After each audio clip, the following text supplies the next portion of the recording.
Alors, c'est l'un des chantiers qui ne passe pas inaperçu, évidemment, depuis les derniers mois.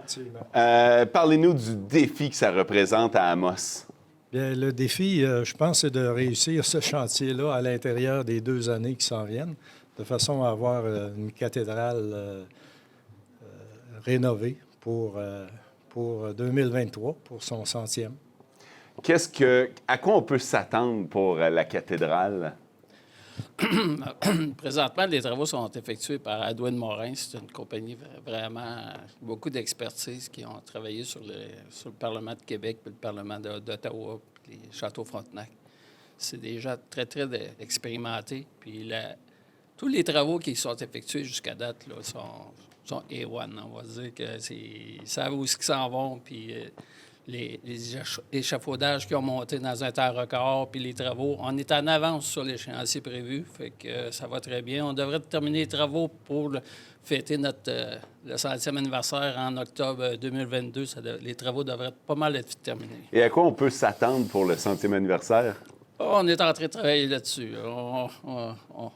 Le premier but, c'était de livrer une cathédrale qui va être bon encore pour 100 ans. Fait que ça va bien.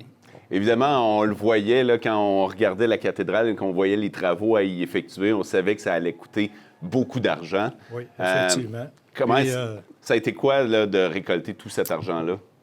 Au début, ça a été facile, dans le sens qu'on avait quand même... on a une personne on a monté quand même un très bon programme là, de publicité et tout ça, et de promotion pour la campagne de financement.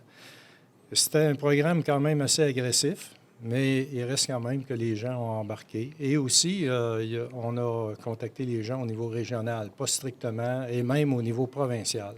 Parce que la cathédrale, c'est quand même un joyau touristique, c'est quand même patrimonial, c'est régional. Donc là-dessus, ça a quand même bien été. Les gens ont embarqué. Il nous reste rien que pour atteindre notre 2 millions, il nous reste un petit 70 000 à aller chercher.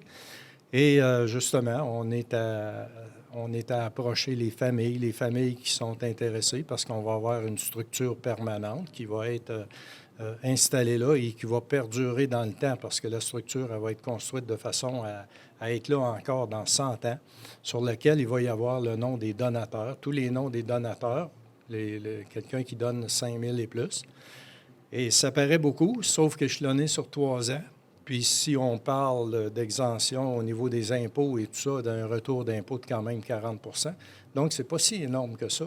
Si on échelonne ça sur 3 ans, c'est presque rien. Puis, dans le fond, ça vient aider. Et en même temps, bien, c'est la meilleure façon d'immortaliser, comme moi, ma famille, mes parents. C'est ça. Nous, on s'est réunis. Bon, on a réuni la famille. Bon, on a été chercher un montant, quand même, un 10 000 puis pour immortaliser le nom de nos parents sur cette structure-là. Donc, nous, on a hâte de voir ça, mais je suis convaincu que vous avez hâte de nous montrer le résultat final. Oui, c'est sûr que présentement, on a déjà un débuté à installer les nouvelles pierres d'Amos, qu'on appelle.